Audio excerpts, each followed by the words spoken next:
এবার মূল হজের আনুষ্ঠানিকতা শুরু হবে ৮ই জিলহজ ১৪৪৫ হিজরি ২০২৪ ১৪ জুন শুক্রবার থেকে।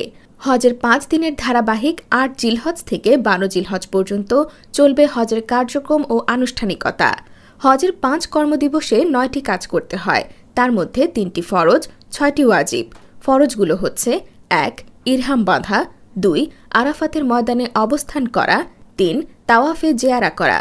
ওয়াজিবগুলো হচ্ছে ১ মুজদালিফায় রাত কাটানো, ২ পাথর সংগ্রহ করা, ৩ কোরবানি দেওয়া, ৪ মাথা মুন্ডন করা, ৫ সাই করা, ৬ বিদায় তাওয়াফ করা।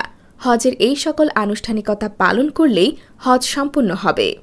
لبيك اللهم لبيك لبيك لا شريك لك لبيك إن الحمد والنعمة لك الملك لا شريك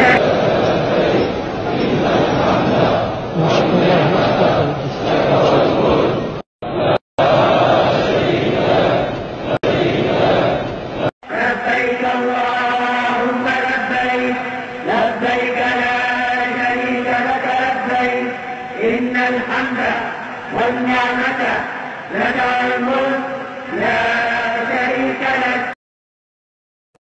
বিডি সংবাদ ৭১-এর প্রবাস সংবাদ এই পর্যন্তই। দেশ ও প্রবাসের নিত্য নতুন খবর পেতে চ্যানেলটি সাবস্ক্রাইব করে সাথেই থাকুন। ধন্যবাদ।